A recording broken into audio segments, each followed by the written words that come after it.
Hello everyone, I am Richa Verma and I welcome you all on my channel. Today in this video we will discuss how to solve a linear programming problem on Excel through Solver. Generally in LPP we find two ways of solving a problem. First one is the graphical method and the second one is the simplex method, which is an algorithm method.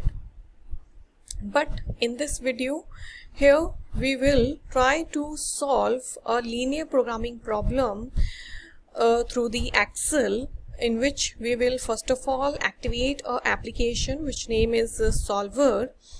With the help of Excel we can do our LPP problem within a few seconds, which generally takes lots of time when we do it through manually. So let's start here. So look here, I have a question for all of you. It's a maximization question. So look here, maximize z is equal to 40x plus 50y. You are given here two constraints. First one constraint is x plus 2y, which is less than equal to 300, and the second one constraint it's a 3x plus 2y, which is less than equal to 480. In this question you are also given here non-negativity restriction, which is the x, y greater than equal to 0. Now before starting, first of all you are required to activate a solver application. So first of all we will go to the file, then after that we will go to the Excel options. In Excel options we will click on add-ins. Now you can easily see here that here we have some inactive applications and active applications. Now in the inactive applications we will click on solver add-in, then after that we will click on go. After clicking on go, here we will find a dialog box. It's add-in dialog box. In this we will check the box of solver add-in and click on OK. Once when you click on OK, then you will find your solver application to be activated in the data. So you can see that at the extreme right side solver has been activated here. Now let's start. So here we have two variables. So I will write cell E8. You can choose any cell. First of all I am writing here x. Corresponding to x horizontally I will write another variable which is a y. So here we have two different variables x and y. Now below x I will write here objective function coefficient, which is the 40 in this case. Now come to the y. In case of y the objective function coefficient is a 50. So here we will write 50 below y. Then after that I am leaving one cell space before 40 below 40 and 50. Then after that I will write here the coefficients of first constraints and the second constraints respectively, corresponding to x and y column. Clear? So here in the cell E11 I will type here 1, because the coefficient of x in first constraint is 1. Now in the y we will type here 2. So you can see that in the y, corresponding to y variable, in the cell F11 I have typed here 2. Then after that in the same way we will type here the second constraints coefficients. So it's a 3 here and 2 here. Now after that I will color these two boxes, which are G11 and G12, because we are required to find out how much has been utilized, how much resource has been utilized out of these two constraints. Clear? So I am filling it with the color. Then after that I will write here the inequalities of both the constraints one by one. So in the first constraints it's a less than equal to case. I will type here less than equal to. Then in the second constraint there is a same inequality, it's a less than equal to. So whatever inequality is given you are given in constraints, you will type here one by one. Then after that in the first constraint case, here we will type here bi values of the first constraint, which is 300 here, and in the cell I12 here I will type 480, which is a bi value of a second constraint. Then after that you are required to find out the maximized value of z. So I will here color a box to find out the maximized z value, and I'm here writing before it a z so that I can understand here that it's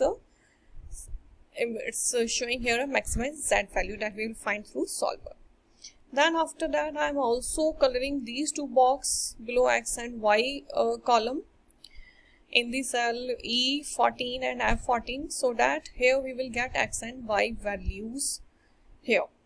Now let's start here. Before applying solver, we are required to apply here a function, Excel function, which name is sum product function. So I am starting here.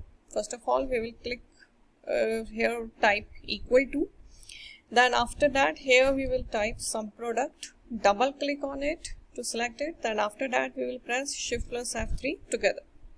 Now it's asking the array 1. Yes, you can see that in the function argument box, it's asking array 1. So in this case, we will select horizontally first constraint x and y's values, which are in cell E11 and F11. Now come to the array 2. In the array 2, we will select here these horizontally cells from E14 to F14 or x to y, in which we are required to find out the x and y value. We will leave array 3 as it is blank, then click on OK. In the same way here, we will apply the same formula in the case of second constraint. So type equal to, we will write here sum product, double click on it. Then after that, we will press Shift plus F3 together. Then after that, it's asking the array 1. So in this case, the array 1 will be the coefficient of the second constraint this time. So that will be from E12 to F12. Now come to the array 2. In the array 2, we will select here the boxes, or you can say cells, from E14 to F14 where we have colored the x and y's cells, where we are required to find out x and y values. Again, we will leave array 3 as a blank because we don't have any other values here. Then after that, we will click on OK. We will apply same formula, or you can say same function here in the corresponding to z. So here we will type equal to. We will type here sum product, double click on the function to select the function. Then after that, we will press Shift plus F3. Dialog box will appear asking the array 1. Now this time in the array 1, here we will select the objective function coefficient from x to y. It means from cell E9 to F9. Then after that, it's asking array 2. In array 2, we will always refer the decision variable cells. You can say x and y's boxes or yellow boxes, these yellow boxes where we are required to find out the values.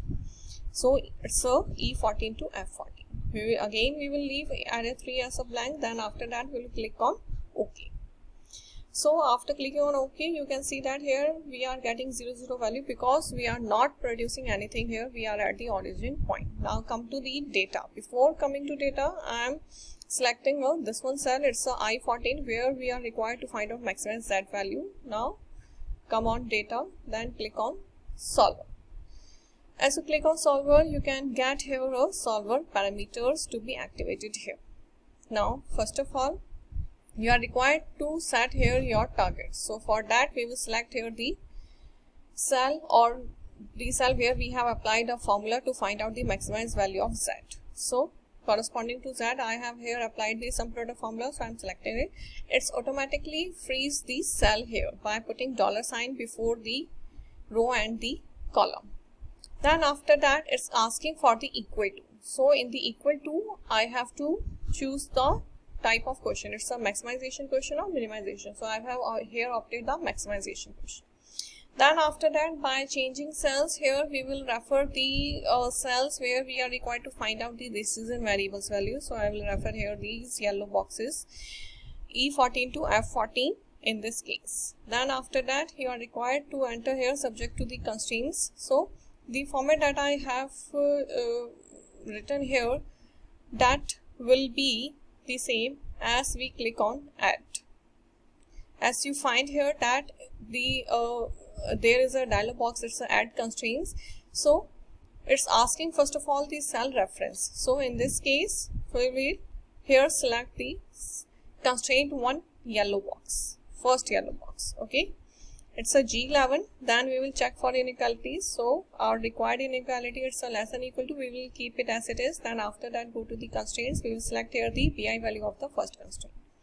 So here we have one more constraint also, we will click on add. Then after that, we are required here to enter a constraint second yellow box, it's a G12, we will keep inequalities as it is. Then after that, in the constraint here, we will select the cell, this one, it's a I12, which is representing here the bi values of second constraint. So we don't have any other constraints here, so we'll click OK. On clicking OK, you can see here that we have entered all these things. Now go to the options. In the options, it's a linear case, so we will check this one box, and here it's a non-negativity case, so we will also check this box. Then after that, we will press OK. After pressing OK, we will click on solve. As you click on solve, you can see that solver has found the solution here. So x value will be 90 here in this case, y value will be 105, and maximized value of z will be 8850. You can also see here that in the yellow boxes, we are getting here 300 and 480 values. It means left hand side and right hand sides both are equal. It means the resource has been fully utilized here in this case. Now dial box is here appearing here. It's a solver results which asking keep the solver solution. We will click on it, and we are required to here generate a report. So I am here in this case generating a report. It's an answer report. After clicking on answer, click OK. You can see that here below that before sheet 1, here we have answer report 1. So original values, starting point was 0 in our case, and final values we have got all these like 8850 of the maximized z value, x value is 90 and y value is 105. And one more thing, that your slack variable is 0 here because all the constraints are binding, and you can say the resource has been fully utilized here. So in this case, in this way you can even apply a solver for the minimization cases or for the miscellaneous cases in LPP. I hope you all will like my video, and I thank you all for watching my video.